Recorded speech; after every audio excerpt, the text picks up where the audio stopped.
story? Okay, I'm sure that, let's see, how many more? Just one? Okay. We'll finish this in just a little while. I want you to see several other things, but I wanted you to see what my professor in college one time asked us to do. Have you ever noticed that you always, no matter what book you're studying, you will find certain topics that are emphasized over and over again.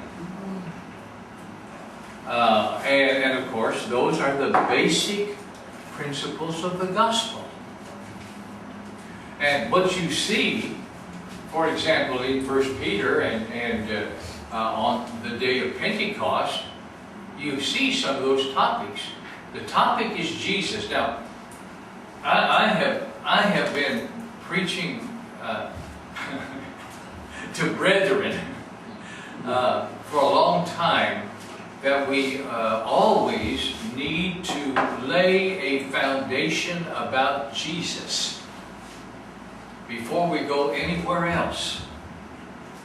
I have a lesson where I ask the secretary down there who helps us with our printing of these booklets. I asked Maricar to draw me on the computer a house that is crooked. One side is lower than the other. Because my house was like that. My wife and I bought an old house and paid installments on it, and after we moved into that house, we noticed that the kitchen was gradually sinking. It was going down, yes. And in fact, in the kitchen, you're going downhill about this much. And we had to spend money to have the foundation repaired. Now, sometimes we do not lay the proper foundation. And so I had her to draw another house, and underneath it, the foundation, and I put the word Jesus right there. Now, have you ever noticed that every sermon,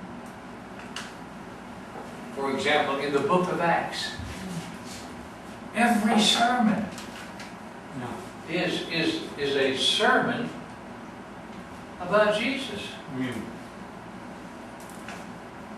Well, what about the church? Oh, well, the church is the result that comes out of preaching Jesus. Well, what about baptism? Well, the command to be baptized is a natural result of preaching Jesus. And I've been teaching that over and over again, and you realize that. I can see that you understand that completely. But you'll notice that every sermon now even Paul's sermon on Mars Hill places a focus on Jesus. He started with God as the unknown God that these people did not know in Athens, Acts 17. They did not know the God of the universe. But after he talked about the God of the universe, then he came down to the subject of Jesus. And you'll notice a great emphasis in 1 Peter on Jesus, and you'll notice the emphasis on the day of Pentecost, and the emphasis on Jesus. And I've made the statement, and no one has ever contradicted me. I've made the statement how many times that every religious problem in the world is a problem that amounts to a failure to understand and or accept the true identity of Jesus. Now, I say this very kindly, that Roman Catholicism does not understand Jesus. Mr. Manalo does not understand Jesus. And when people say just believe in Jesus, they do not understand Jesus. They do not understand His Lordship. Now, when the Roman Catholics talk about salvation through Mary, they do not understand Jesus. If salvation is through Mary, they do not understand Jesus. Mr. Manalo says he's just a man. They do not understand Jesus. And when a person says just believe, that means they want Jesus as Savior, but they do not understand Him as Lord. They do not understand what it means to be Lord. There was a truck, a big truck, Dakum truck, down in Davao City. And it had a sign on the back. And I saw it at different times, and I would wonder, does this owner know what that means? It said, Jesus is Lord. But does he know what that means? That means you're going to be a slave of your master. Jesus is going to be the owner, okay? Akin kukwa. Well, that's Ilocano. Yeah. But what I'm saying is that that statement, Jesus is Lord, means that He's going to be the owner of a slave. Owner and protector. Yes, correct. And so that's why the emphasis, what's that? The emphasis in 1 Peter is on Jesus, as it was on the day of Pentecost. All right? So let's go a little bit further now, and we'll see, I think, more of this. If I can get this to work better. Now, Jesus' victory over Hades is seen in both Acts 2 and 1 Peter. Now, we'll have to study that, but let me show you what we have here. Because I have these up here, we will not read them, except up here.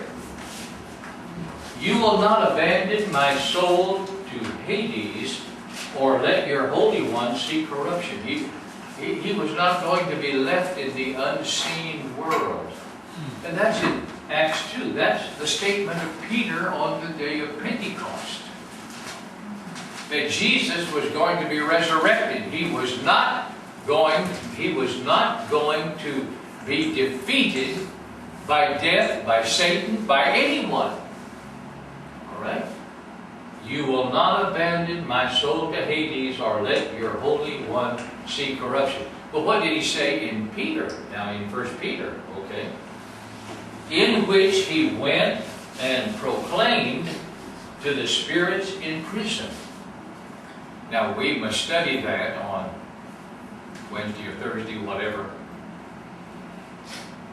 What does it mean that Jesus went in the Spirit and preached to the spirits in prison, which aforetime were disobedient in the days of Noah while the ark was being prepared, wherein few, that is, 8 souls, were saved through water, the like figure whereunto even baptism does also now save us. Not the putting away of the filth of the flesh, but the answer of a good conscience toward God, by the resurrection of Jesus from the dead. Resurrection. Yeah. He made a proclamation while the body was in the tomb and he was in Hades. He made a proclamation of victory to those spirits who were in prison. Okay? So we'll talk about that a little bit later. The point is that Peter was saying the same thing on the day of Pentecost that he's saying in the book of 1 Peter. So there are statements throughout the book that reflect Peter. They reflect Peter. All right, let's go on to something else. Jesus' resurrection and exaltation in Acts 2. And then you compare that to 1 Peter 1:21. And so you see Peter saying the same thing in both places. In both places. So there is a reflection. This Jesus did God raise up, a reflection of Peter. A reflection from the day of Pentecost to the book of 1 Peter. This Jesus did God raise up, whereof we all are witnesses. That's Acts 2 and in verse 32. Who through him are believers in God, who raised him from the dead and gave him glory. Gave him glory. And that's in 1 Peter chapter 1, verse 21. So what I wanted to do was to show a similarity and then go to another thing about Peter. All right? If you bear with me on that. Now, I'm going to interject this and then we'll go to the other one. There's a man named Silvanus in 1 Peter. Was the scribe or the secretary of Peter. He was the one doing the writing for Peter. You remember that Paul would have someone write for him. He was the secretary. The English word amanuensis is sometimes used, but we do not use that word. Secretary. Would you take my letter, Miss Jones, the secretary? Or Mrs. De La Cruz, or whatever it might be. But notice, Silvanus is probably Silas. Probably the same man. Now, there's a reason why we say that. I think Silas was with Peter. I think Silas was with Peter. Silvanus was. And we think Silvanus is the same man as Silas. Now, why do we say that? Well, if you remember on the second missionary journey, without reading all of these, because of the time, Silas was with Paul because Barnabas had taken John Mark and had gone to the island of Cyprus. All right? So you have Acts 15, 22, verse 32. Verse 37, 41, you have Silas with the Apostle Paul. Now, notice this. After Paul, on the second missionary journey, had been preaching in Philippi, had been put in prison and so forth, and the earthquake, and the Philippian jailer, and Lydia and her family had obeyed the Lord, and went on to Thessalonica. He and Silas and Timothy, Luke stayed behind in Philippi, and they preached there. Then there was opposition from the Jews, and so Paul went on to Berea, and then down to Athens, and then to Corinth. And he sent Silas and Timothy back up there. But then he also had written 1 Thessalonians. Now I want you to open your Bible to 1 Thessalonians 1, verse 1, all right? 1 Thessalonians, now I'm going to put that up here. See 1 Thessalonians chapter 1, verse 1, and compare to Acts 18, verse 5. From down in Corinth, Paul was writing the church at Thessalonica. It was a new congregation. Who was with Paul? Silas was.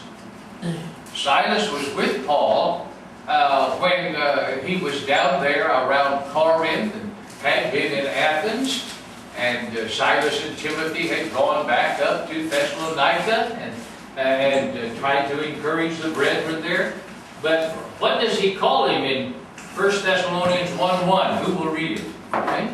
To the church group of believers that lives in Thessalonica, that trust in the God, the Father, and the Lord Jesus Christ, God's grace.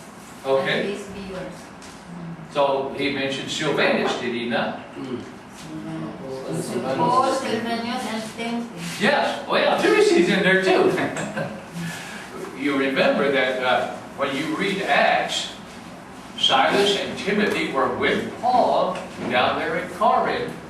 Silas and Timothy. But here he says Paul, Silvanus, and Timothy. Ah, that's why we think that Silvanus is Silas. Right? And so I think it's interesting. I think it's interesting that Silas has been a wonderful worker with Paul, but he's also a wonderful worker with Peter. Now, are they both together somewhere? I'm wondering about that, all right? By Silvanus, a faithful brother, as I regard him, said Peter, I have written briefly to you, exhorting and declaring that this is the true grace of God. Stand firm in it. So Silvanus is the secretary, and it seems that it's Silas. Well, we need to look at something else before we get into this other writing, all right? 1 Peter was written from Babylon. 1 Peter was written from Babylon. Now that's interesting. Do you remember that back in Isaiah 13, 700 years before Christ, there's a prophecy that Babylon is going to be deserted. The city, the literal city of Babylon, the ruins of Babylon are over there in Iraq. If you remember when Saddam Hussein in the Gulf War was trying to protect his airplanes, he put them near the ruins of the old city of Babylon. So that he knew, so that they would not be destroyed. He knew the Americans would not come in and destroy the ruins of Babylon. They wanted to preserve them, so he hid some of his airplanes there. Babylon had not been inhabited for thousands of years. It was a ruins. I question. Now, it may be true that he's talking about literal Babylon, but there would be no people over there. Why would Peter be over there preaching where there is no population?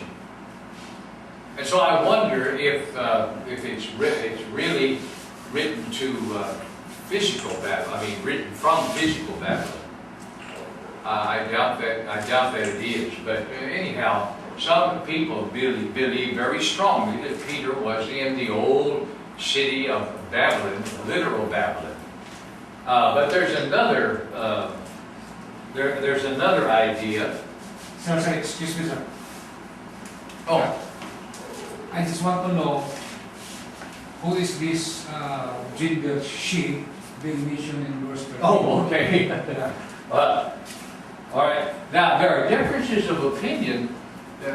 We're guessing, okay?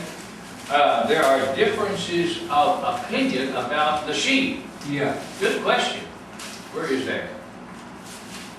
Okay. Okay.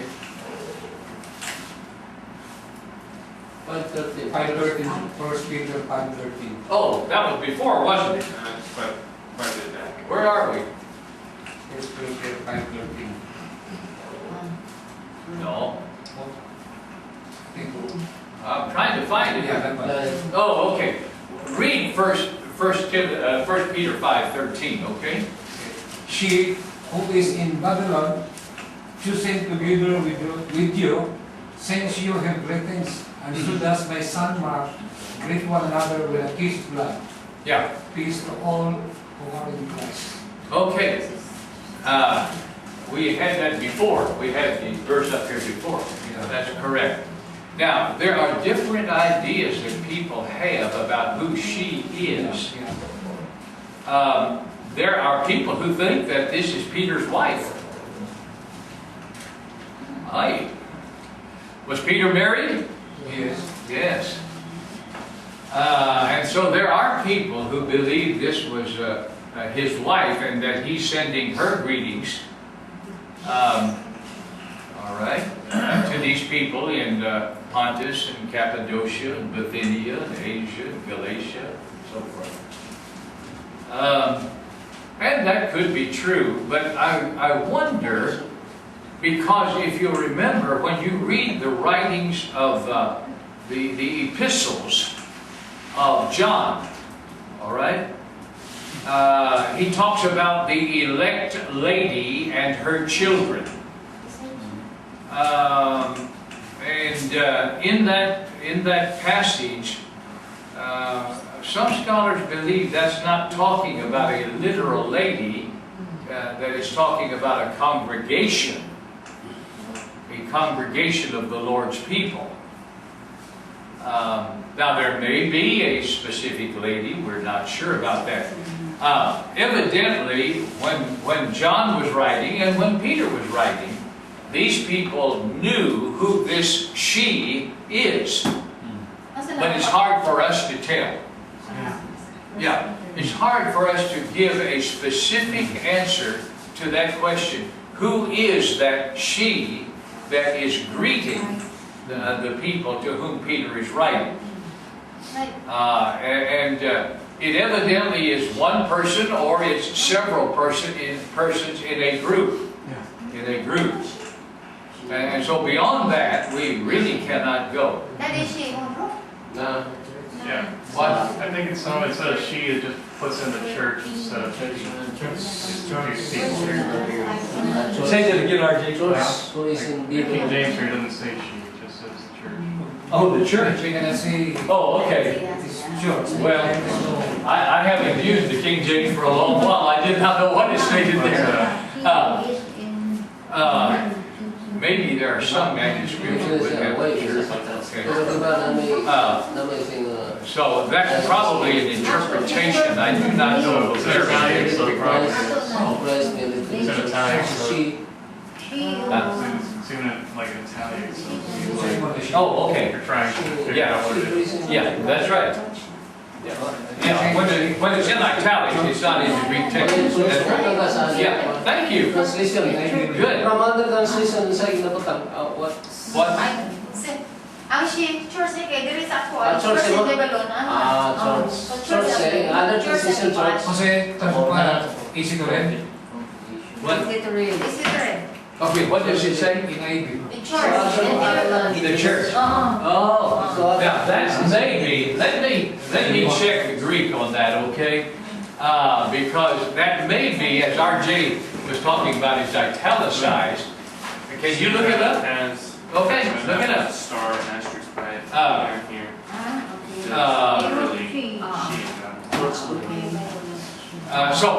Sometimes the translators, if you'll notice, in some of the text, you will have the word in italics, and when it's in italics, that means that word is not in the Greek text. It's more of an interpretation than it is a translation. Okay? Here in church in Lebanon, literally, she is in Lebanon. Oh, okay. All right. Okay. Read it to all of them. Listen to what she is. Rocks. Church in Babylon, literally, she is in Babylon. Church in Babylon. I think it is italicized. That's right. What? You got it. Well, this is a good discussion.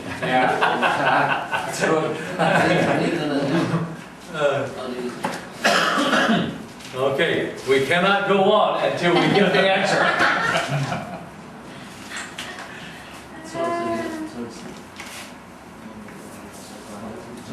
Oh, that's 13. If I can read it, my old glasses. Okay.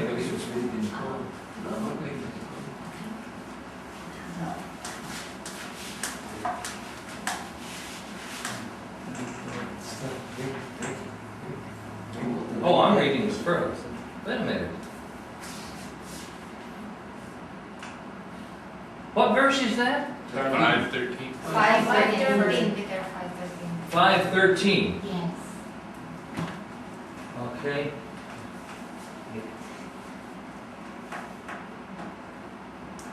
It's hard for me to read this because my old glasses are not doing well. And Mark, my son. Wait a minute. Let's see. Let me look at my text here, because there's a difference in the reading there. Wait just a minute. Okay, it's okay. We will have fun with this. She that is in Babylon. Okay. Okay.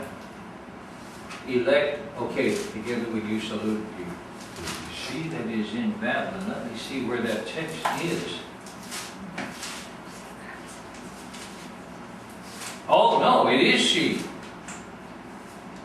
It is she. She, the one in Babylon, salutes you. Okay, yeah. She, the one in Babylon, salutes you. So, and I don't know if there's a variant on it though. Okay. Very good. There is easy to read. The church in Babylon says hello to you. Those people were chosen the same as you. Mark, my son in Christ, also says hello. Okay. Okay. Give each other a kiss of love when you meet. Peace to all of you that are in Christ. Peace to all of you that are in Christ. My hearing, I'm deaf in one ear and I cannot hear out of the other one. Okay, so that's probably what it is. It's she. And the interpretation that some put on it is the church. Okay? So we cannot tell definitely. Did you see it? Where the little hay there is, just the Ada, okay? Okay. Well, in King James, it says, she who is in Babylon, elected Yes. and so does every son. Yes, So who that she is difficult to tell. That's right. They evidently understood it better than we do. And that's true, you know, in the book of Revelation. Some of the visions are very clear. Some of them, however, they understood much better than we, because they were there. The people were there, and they knew how those words were used. All right? Yeah, that is why, sir, I am reading now Revelation 18.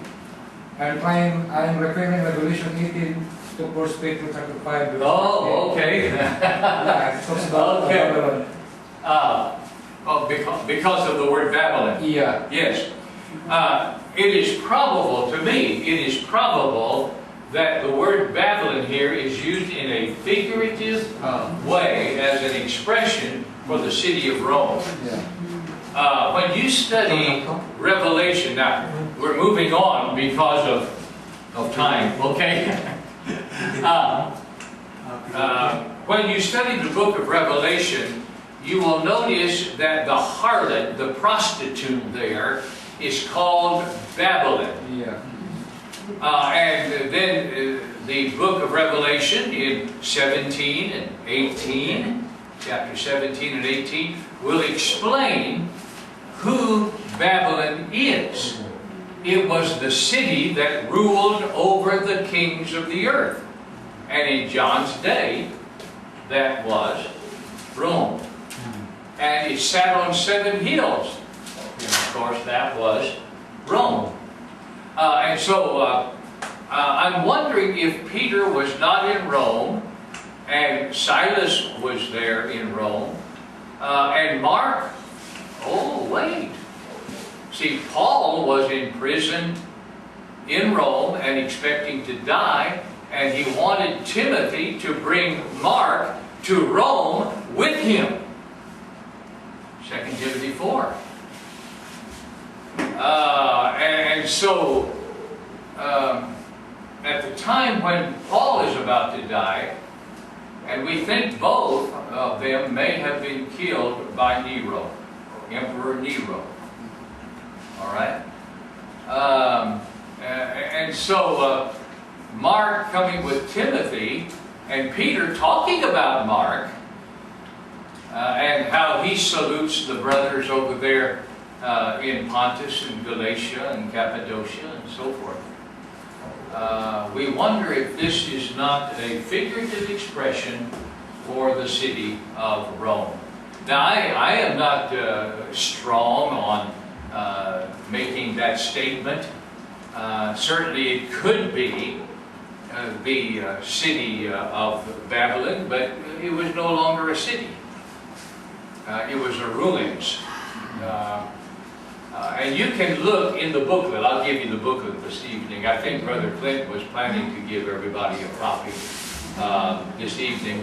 And then you can look in there on the arguments that are made for the literal city of Babylon and the arguments that are made for a figurative expression as it is in Revelation.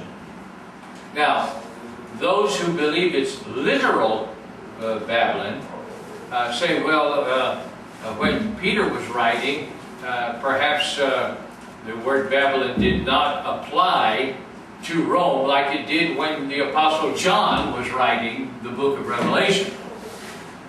So you're studying some deeper things right now, okay?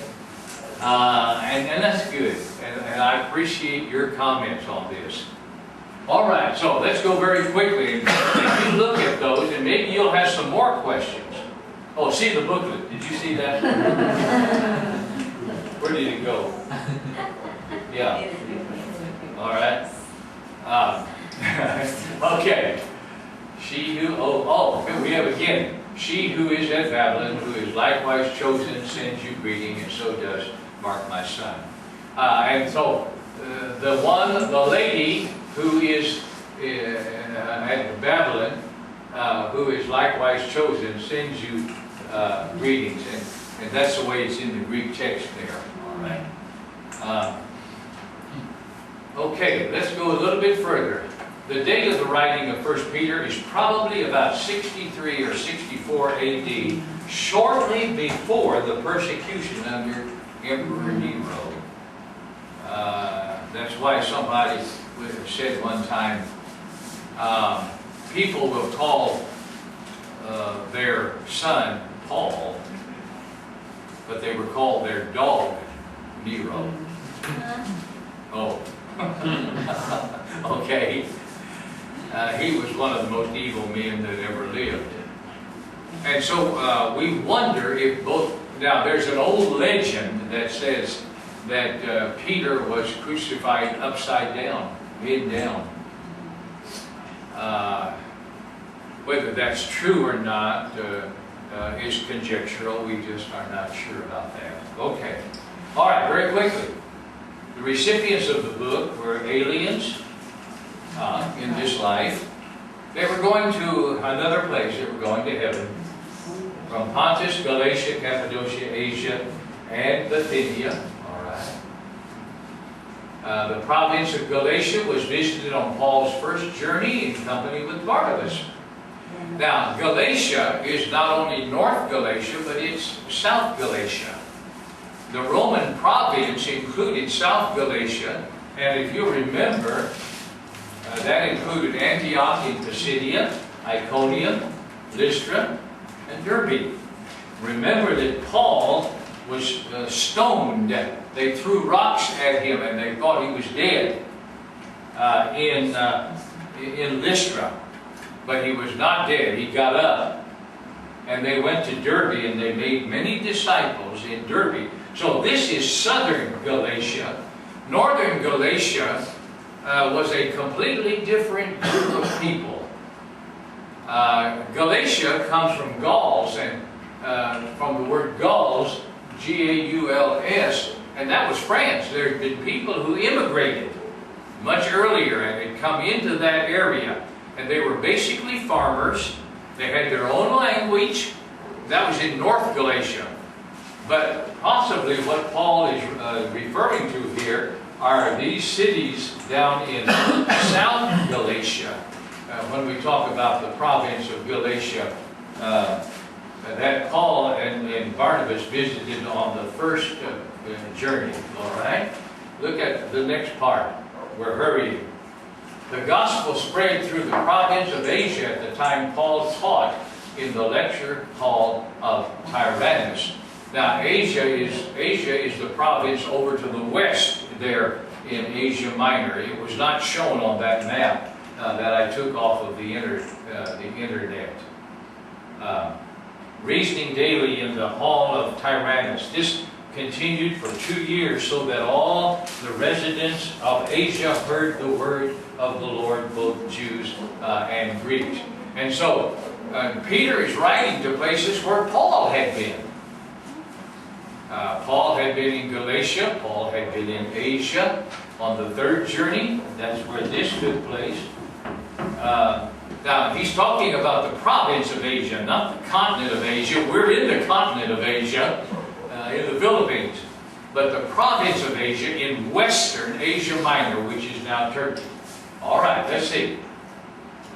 God's aliens in these 5 provinces seem to be primarily Gentiles. All right?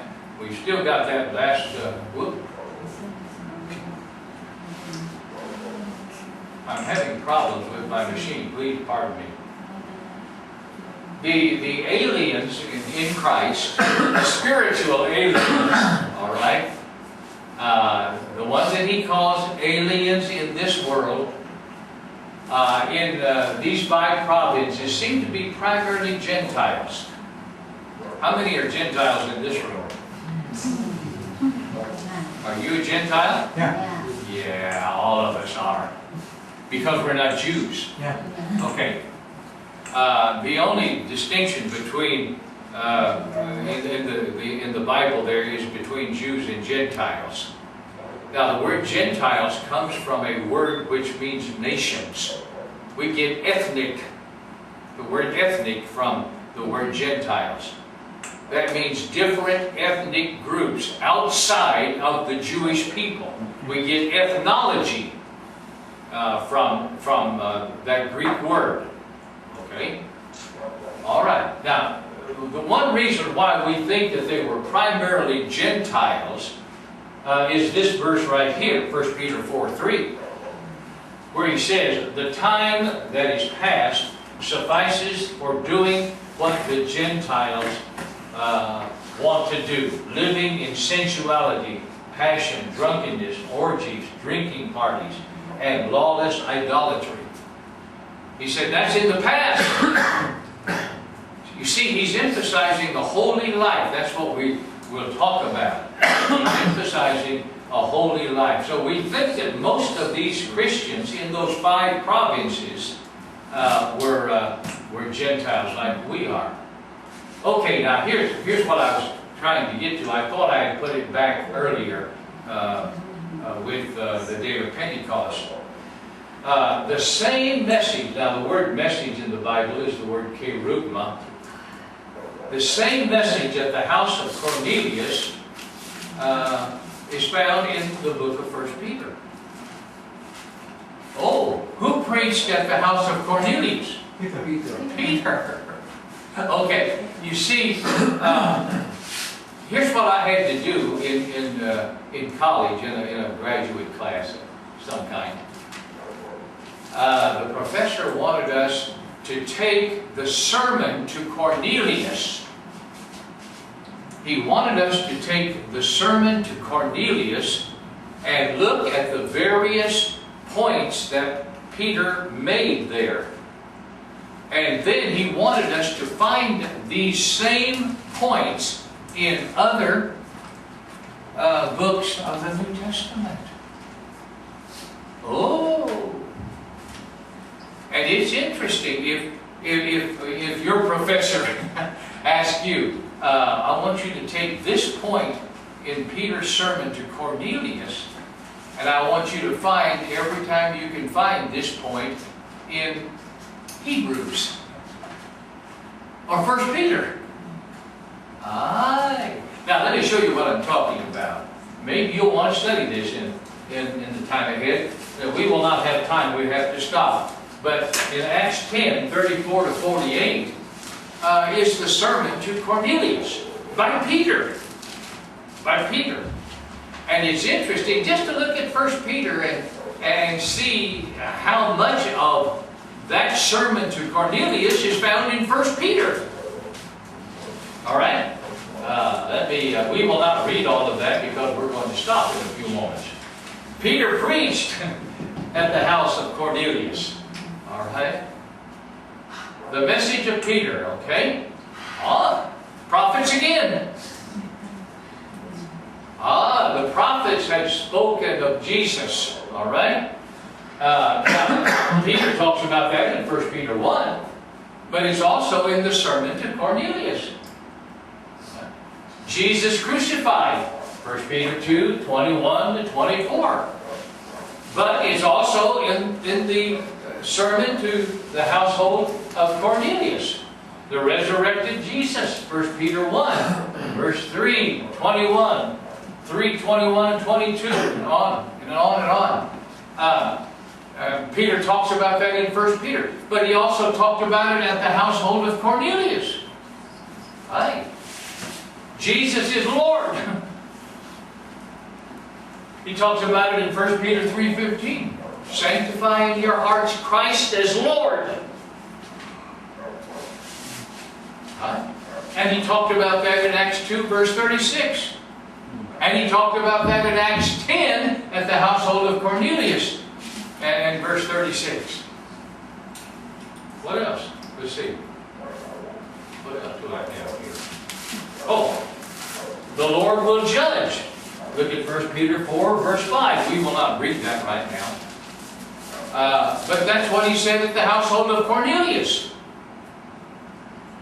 What we had to do in our class, we had to pick out something that Peter said at the household of Cornelius and find it every place we could in a particular book of the New Testament.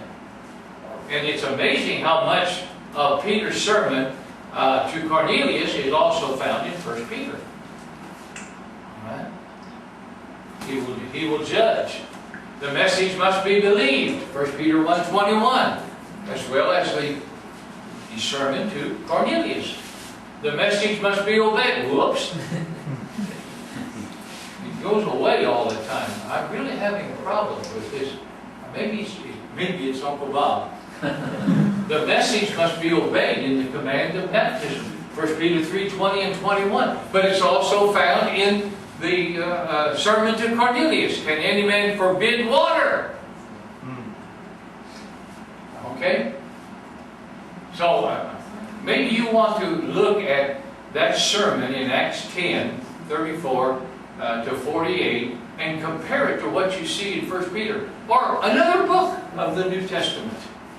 It's very interesting. I think I wrote on something on Hebrews. That's a long time ago. Much is said in 1 Peter concerning persecution. Give me 5 more minutes, all right? We had a good discussion and we were looking up some things, so it's taking longer. Okay? Much is said in 1 Peter concerning persecution. And it was going to come. Now, various trials, okay? 1 Peter 1, 5 and 6. Who by God's power are being guarded for a salvation. We're going to talk about this. Salvation ready to be revealed in the last time. In this you rejoice, though now, for a little while, if necessary, you have been grieved by various trials. A little bit more about that, all right? God's aliens will endure suffering with patience. And Peter talks about that. Come on. Thank you. And after you have suffered a little while, the God of all grace, who has called you to His eternal glory in Christ, will Himself restore, confirm, strengthen, and establish you. 1 Peter 5 and verse 10. Look at the next one. When they suffer, God's aliens do not seek revenge. Oh. I don't know.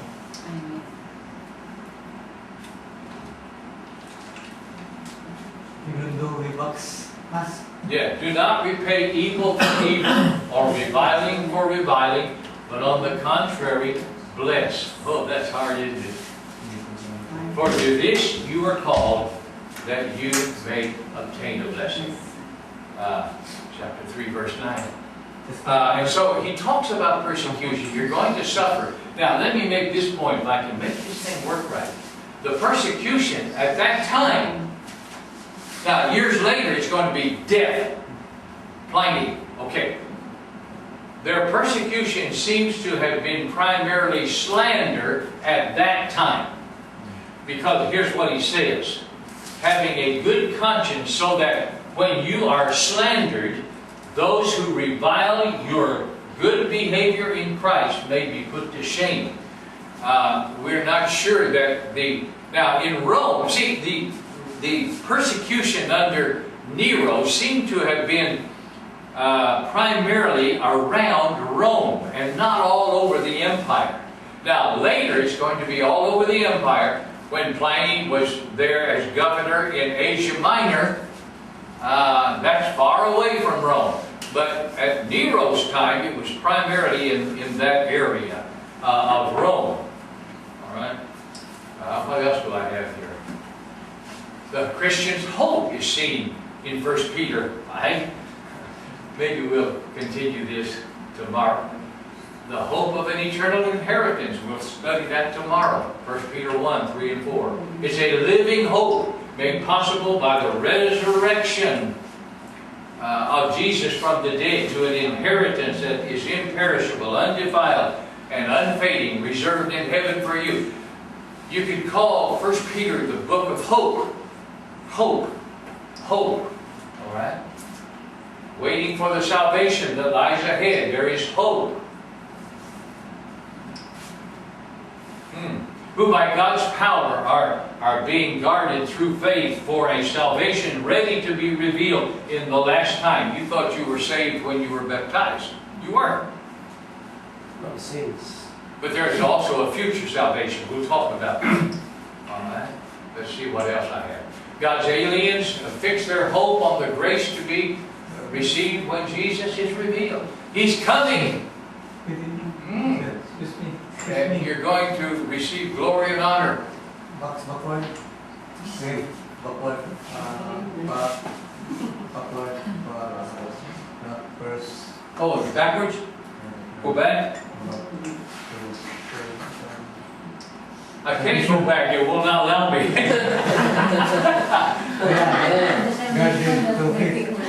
Yeah. Yeah. We'll talk about that tomorrow night. When a person has tremendous faith, okay, God's power is guarded. All right? Yeah. And we'll talk about the word salvation, how there's a future salvation. I just cannot get this to work right. Thank you. Okay? Okay. They fix their hope on the grace to be received when Jesus is revealed.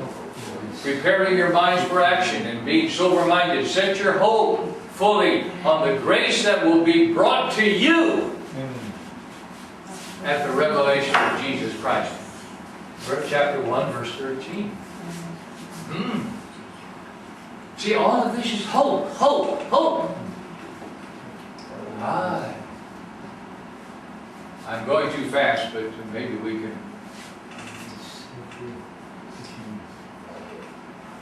Disciples must be ready to give a defense for their hope. In your heart, honor Christ. The Lord is holy. Always being prepared to make a defense to anyone who asks you for a reason for the hope that is in you. Yet do it with gentleness and respect.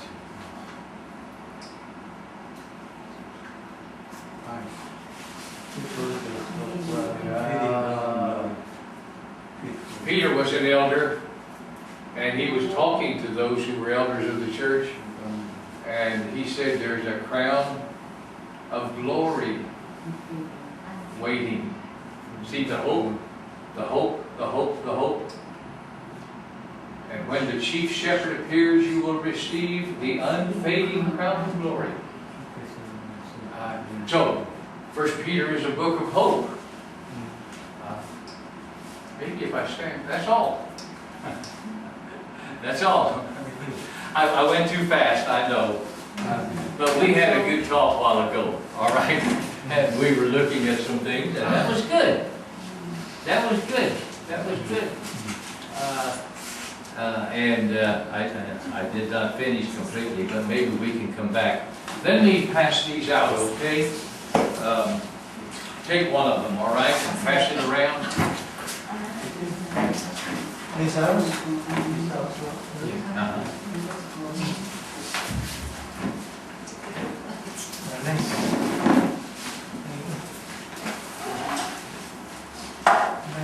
Oh, there's some. Let's see. Nice.